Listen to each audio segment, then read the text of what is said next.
बहुत समय पहले की बात है। माधवपुर नामक गांव में एक गरीब किसान अपनी बूढ़ी अम्मा के साथ रहा करता था।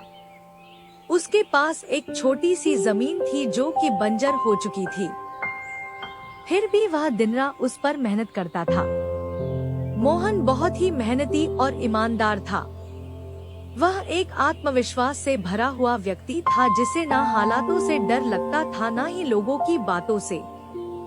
हर दिन सूरज उगने से पहले ही वह उसी आत्मविश्वास के साथ उठता और अपने खेत की ओर बढ़ता जहां सिर्फ बंजर जमीन थी, लेकिन उसके सपनों की हरियाली छिपी हुई थी।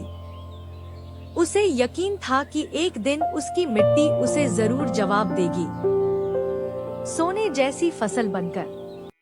ओ बेटा मोहन, तेरे लिए मैंने जमींदार से बात कर ली है। वो तुझे अपने पास काम पर रख लेंगे। तू भी जाकर उनसे एक बार बात कर ले बेटा। अब हमारे बस की बात नहीं रही। कम से कम वहां रहकर तू अपना गुजारा तो कर पाएगा। मुझे तेरा बहुत ख्याल है मोहन, इसलिए यह कदम उठाया। जाकर बात कर ले, सब ठीक हो जाएगा।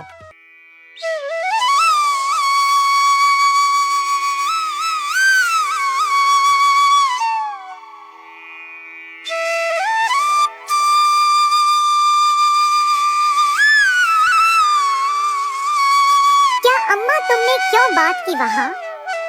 मैं नहीं जाऊंगा। हमारा खुद का खेत है तो मैं दूसरों के पास क्यों काम करने जाऊं?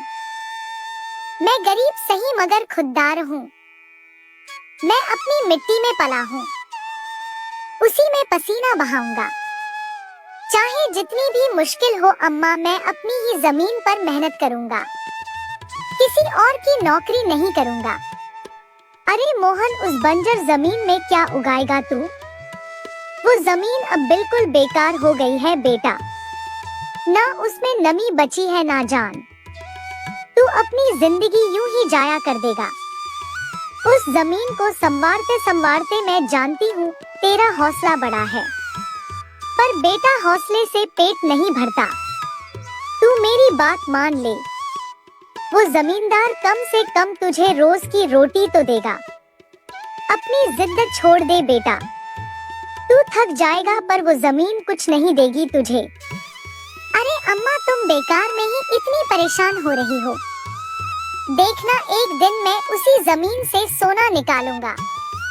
यह जमीन ही हमारी सबसे बड़ी ताकत बनेगी। मोहन खेत में काम कर ही रहा था कि तभी वहाँ पर एक आदमी आकर बोला, अरे मोहन भैया, आपको भी मानना पड़ेगा। आप फिर से इस बंजर जमीन पर मेहनत कर रहे हैं। अरे मंगेश भैया, अब क्या करें? जमीन हमसे ज्यादा मेहनत करवा रही है, पर क्या करें? धरती तो माँ समान होती है। जैसा वह चाहे वैसा ही करना पड़ता है।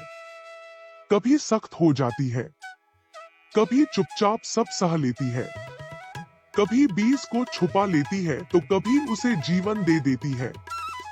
हम तो बस उसके बच्चे हैं जो उसके हर रंग को अपनाना जानते हैं। थक तो जाते हैं भैया, पर जब मिट्टी की खुशबू आती है ना तो सारी थकान उतर जाती है। उम्मीद है यह माँ हमें खाली हाथ नहीं लौटाएगी। बस थोड़ा और सब्र, थोड़ा और विश्वास। आप जैसा मूर्ख तो मैंने आज तक नहीं देखा भैया। क्या सोचते हो आप? दुनिया कहां से कहां पहुंच गई और आप अब भी उसी बंजर जमीन से उम्मीद लगाए बैठे हैं। मोहन के पास उस आदमी की बातों का कोई जवाब नहीं था। वह वहां से अपने घर चला जाता है। जब दोपहर को मोहन थक हार कर घर पहुंचता है तो देखता है कि माँ बुझे हुए चूल्हे के पास चुपचाप बैठी है। क्या हुआ अम्मा? तुम ऐसे क्यों बैठी हो? खाना क्यों नहीं बनाया? क्या बात है? बेटा, चूल्हा जलाने के लिए लकड़ियाँ नहीं है, इसीलिए चूल्हा कैसे जलेगा? बस इतनी सी बात है अम्मा। मैं अभी जाकर ले आता हूँ लकड़ियाँ। मोहन लकड़ियाँ लाने जंगल चला